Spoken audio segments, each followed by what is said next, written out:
O investidor, ele ainda aguarda o tipo de resposta que o Brasil vai dar aos Estados Unidos após o anúncio das tarifas de Donald Trump de 50%. Para alguns, uma tarifa com um tom mais político do que econômico, mas que de fato balança a relação comercial do Brasil com a maior economia do mundo. E para poder discutir essa relação, o Tarde TC News tem a honra de receber Rubens Barbosa, ex-embaixador do Brasil em Washington e que gentilmente atendeu ao nosso convite. Como vai, embaixador? Boa tarde. Boa tarde, tudo bem? Obrigado aí pelo interesse de vocês. Eu agradeço, embaixador. Gostaria de saber da avaliação que o senhor faz desse anúncio, dessa tarifa de 50% dos Estados Unidos aos produtos brasileiros. Do ponto de vista do senhor, essa decisão revela apenas uma disputa política ou o senhor enxerga alguma mudança mais estrutural na forma como os Estados Unidos pretendem lidar com o Brasil daqui para frente? Eu acho que foi uma coisa exagerada, uma decisão política americana, né? Que mais na frente eu acho que vai ser revertida, entendeu?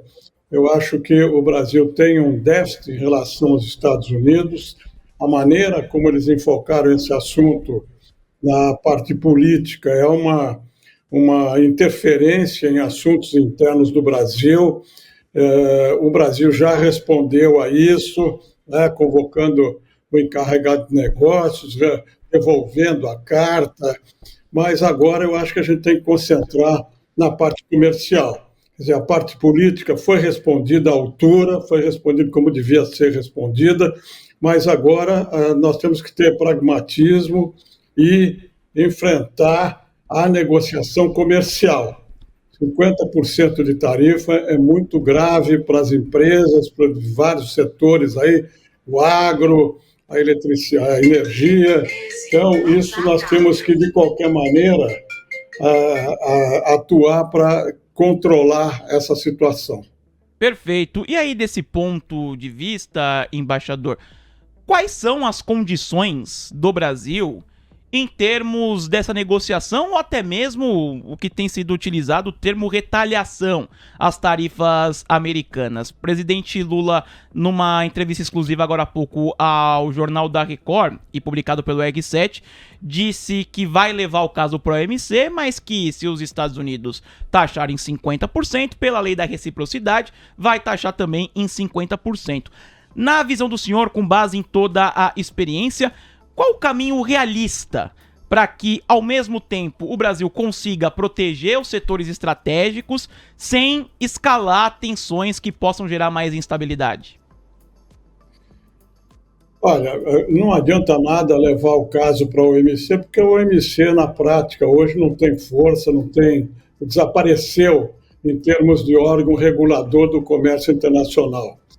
A lei que o presidente Lula citou, essa lei da reciprocidade, ela não obriga o Brasil a tomar medida de reciprocidade tarifária. Quer dizer, se o Brasil fizer o que o presidente está falando, nós vamos ter uma volta do Trump botando 100% de tarifa sobre o Brasil, como ele fez no caso do Canadá, e o Canadá teve que voltar atrás. Então, eu acho que a lei da reciprocidade ela foi muito bem invocada, mas ela prevê uma série de possibilidades, né, do Brasil responder a essas ameaças unilaterais do exterior, tanto da União Europeia quanto dos Estados Unidos. Então, eu acho que, em vez de prever a retaliação, não é, colocar 50% da tarifa sobre os produtos americanos exportados para o Brasil, que eu acho que não vai acontecer, não vai, apesar do presidente ter prometido isso, eu acho muito difícil que isso aconteça, porque isso ia desencadear uma reação muito maior dos Estados Unidos. Eu acho que o Brasil tem que fazer é negociar as tarifas elevadas, algumas, né, poucas tarifas elevadas que o Brasil tem em relação aos produtos americanos. Por exemplo, o etanol tem uma tarifa de 18% para entrar aqui no Brasil. Do lado americano, o etanol brasileiro tem 2% para entrar no mercado americano. Essa é uma negociação que pode ser feita. E tem outros produtos que têm barreiras não tarifárias que também podem ser reduzidas ou eliminadas na base da negociação. Então, acho que realisticamente, pragmaticamente, nós temos que repetir o que os outros países estão fazendo. Esse não é um ataque especial em relação ao Brasil, é um ataque em relação a todos os países do mundo.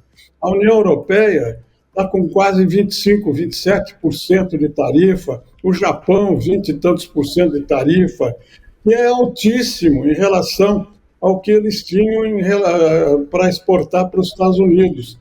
A Coreia do Sul também, né, afeta a indústria automobilística dos dois países.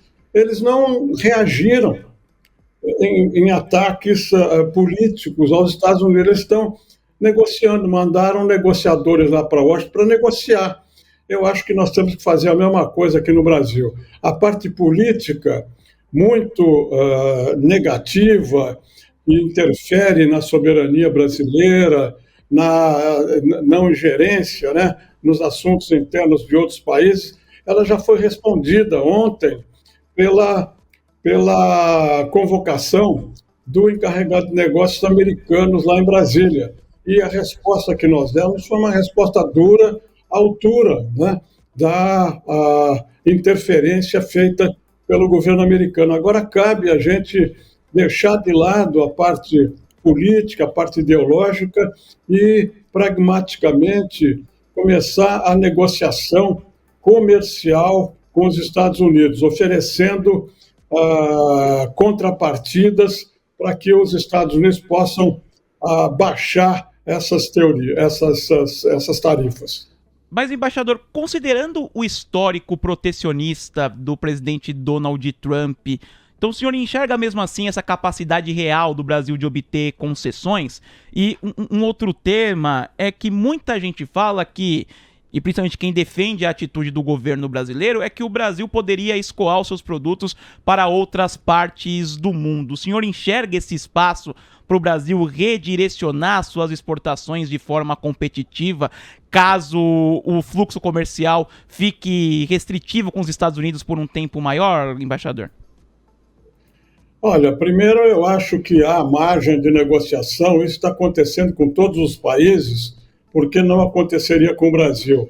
O setor privado, tanto brasileiro quanto americano, vai interferir nisso, porque os americanos também ficam afetados por essas restrições. Então, eu acho que o setor privado e o governo têm condições de melhorar, rebaixar significativamente essas tarifas. Em relação à reorientação, em alguns produtos poderemos fazer isso, no petróleo, alguns produtos agrícolas a gente pode fazer isso. Agora, na questão do alumínio e do aço, acho muito difícil. Na questão da Embraer, acho muito difícil também. Então, a gente tem que fazer, de qualquer maneira, esse esforço, se houver efetivamente uma tarifa muito alta, porque com 50% de tarifa, o Brasil não vai exportar nada para os Estados Unidos. E a gente exportou 40 bilhões de dólares no ano passado. Então, é realmente uma coisa... Eu não vejo, sinceramente, eu não vejo que isso continue, porque os interesses das empresas americanas e das empresas brasileiras vão ficar muito afetados. Então, nesses 20 dias que faltam, vai haver margem para negociação. Isso aí eu não tenho dúvida que vai acontecer, porque o setor privado também vai entrar para apoiar essa negociação com os Estados Unidos. Nem tudo pode ser reorientado. Então, se pudesse tudo ser reorientado, tudo bem. Mas não é o caso disso, né? Como eu mencionei, na questão dos aviões, na questão do aço e do alumínio, na questão agrícola, que a gente pode reorientar as carnes, né, para outros mercados.